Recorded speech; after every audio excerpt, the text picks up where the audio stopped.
સુરતની નવી સિવિલ હોસ્પિટલમાં બાળક ગુમ થવાનો મામલો રાજ્ય ગૃહમંત્રી સુધી પહોંચતા તાત્કાલિક ક્રાઇમ બ્રાન્ચને બાળક શોધવા માટે આદેશ આપવામાં આવ્યો હતો। ગણતરીના કલાકોમાં બાળકને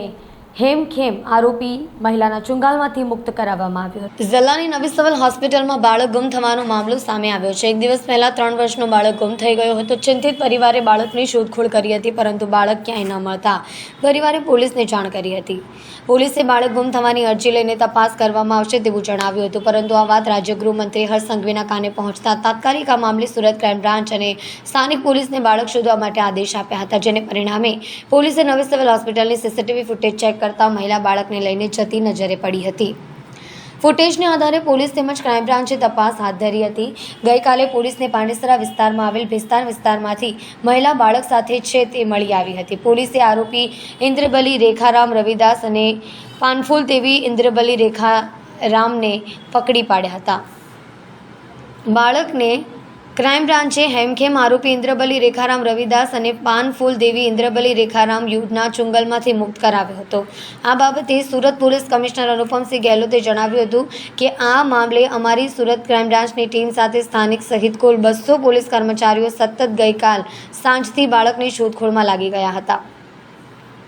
જેમાં પોલીસે કુલ 1000 જેટલા સીસીટીવી ફૂટેજ ચેક કર્યા હતા। બાદમાં એક બાદ એક કડીઓ મળતી ગઈ અને તેની સાથે ટેકનિકલ સર્વેલન્સને આધારે તપાસ કરતા બાળક પાંડેસરા વિસ્તારમાં આવેલ ભેસ્તાનમાં છે તે જાણ થઈ હતી, જેને પગલે પોલીસે પાંડેસરા અને ભેસ્તાન વિસ્તારમાં સર્ચ ઓપરેશન હાથ ધર્યું હતું। દરમિયાન બાળક ભેસ્તાન વિસ્તારમાં આવેલ સંગમ સોસાયટીના એક મકાનના છત ઉપરથી મળી આવ્યું હતું, જ્યાં બાળકને લઈ જનારી મહિલા આરોપી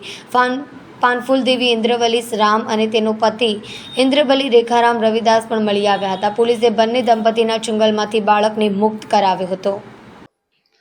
ગઈકાલે 25 જૂનના રોજ નવી સિવિલ હોસ્પિટલ ખાતેથી એક 3 વર્ષ ઉંમરના એક બાળક ગુમ થયા છે એવા જાણકારી પોલીસને લગભગ કરીબ 5:30 વાગ્યાના આસપાસ મળી હતી અને આ બનાવ કરીબ 1 કલાક પહેલાના હતા। અને જ્યારે પોલીસને જાણ થઈ તાત્કાલિક ખડોદરા પોલીસ અને એસીપી પીઆઈ બધા લોકો ત્યાં જગ્યા પર પહોંચી ગયા અને એના પછી ક્રાઇમ બ્રાન્ચની ટીમ એસઓજીની ટીમો પર ઇન્ફોર્મેશન આપવામાં આવી અને તમામ ટીમો સાથે આ તપાસમાં લાગી ગઈ। તો જેટલા બી ટીમો હતી અલગ અલગ કુલ 23 જેટલી ટીમો બનાવવામાં આવી છે। આ સમગ્ર ટીમોને અલગ અલગ પ્રકારના કામોને વહેંચણી કરવામાં આવી। અલગ અલગ પ્રકારના ખાસ કરીને પહેલાં મારી પાસે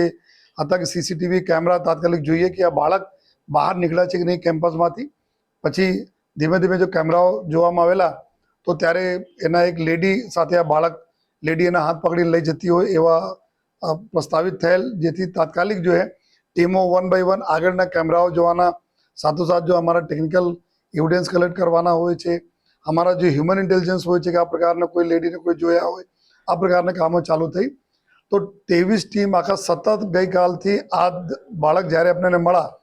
તબ તક 24 કલાકથી વધુ ટાઈમ બિના કોઈ સોએ આ બધા ટીમો કામ કરતી હતી અને આમાં 1000 જેટલા સીસીટીવી કેમેરાઓના જોવામાં આવેલા। અને કેમેરા એવું હોય છે કે એક સેકન્ડમાં અગર આપને ધ્યાન નથી આપો તો નીકળી જતા હોય સીન, તો એટલા કન્સન્ટ્રેશનના સાથે 1000 જેટલા સીસીટીવી કેમેરાઓના જોઈને લિંક પૂરી કાઢવામાં આવી કે આ લેડી આપણે આરોપી છે, આ ક્યાંથી એ મતલબ બસોમાં બેસી સિટી બસમાં બેસીને આવે છે, ક્યાં ઉતરે છે, કઈ રીતે પેદલ જાય છે, પૂરા રૂટ પ્રસ્તાવિત કરતે કરતે અમે લોકો ત્યાં પહોંચ્યા કે ભેસ્તાન આવાસ પાંડેસરા પોલીસ સ્ટેશન વિસ્તારના છે ત્યાં સુધીને આપણે લોકેશન મળી। પછી અમારા હ્યુમન ઇન્ટેલિજન્સના આધારે અમે આજ કેમેરાઓમાં અમુક લોકોને અમે સસ્પેક્ટ લાગતા હતા એના મારફતે અમે જોયા તો એના લોકેશન મળી। પછી તાત્કાલિક ટીમો પૂરા ચારો બાજુ ત્યાં વિસ્તારના નાકાબંધી કરીને કે અમે લોકો તમામ પ્રકારના નેગેટિવ ધારણાઓ સાથે કામ કરતા હતા કે કોઈ આ પ્રકારના ઘટિત બનાવ નહીં બને એના ધ્યાનમાં રાખીને તમામ પ્રિકોશન લઈને બાળક હેમખેડ આપણને મળે અને સાથોસાથ કોઈને નુકસાન નહીં થાય આ દિશામાં કામ કરીને ટીમો કામ કરી તો આ બાળકને સહી સલામત રિકવર કરવામાં આવેલા। આ અગાસી ઉપર આ લેડી આરોપી છે એના સાથે આ બાળક મળા આપણને અને અત્યારે જ્યારે બાળક રિકવર કરવામાં આવે અને આરોપી અને એના હસબન્ડ આરોપી લેડી છે એના હસબન્ડ છે ટ્રક ડ્રાઇવિંગના કામ કરતા હતા ત્યારે કોઈ કામ નથી કરતા, તો આ એના બી ખબર હતી, આ એના વાઈફ હતી એના પણ બતાવ્યા હતા કે અમે બાળક આ રીતે અમે સિવિલ હોસ્પિટલમાંથી ઉપાડીને લઈ આવ્યા છીએ, છતાં આ કોઈને ઇન્ફોર્મ નથી કર્યા અને એકદમ રૂટીન ચાલતા હતા લોકોના। તો અત્યારે આ 2 આરોપી છે અમારા ઇન્દ્રબલી રેખારામ जो એના હસબન્ડ છે અને જો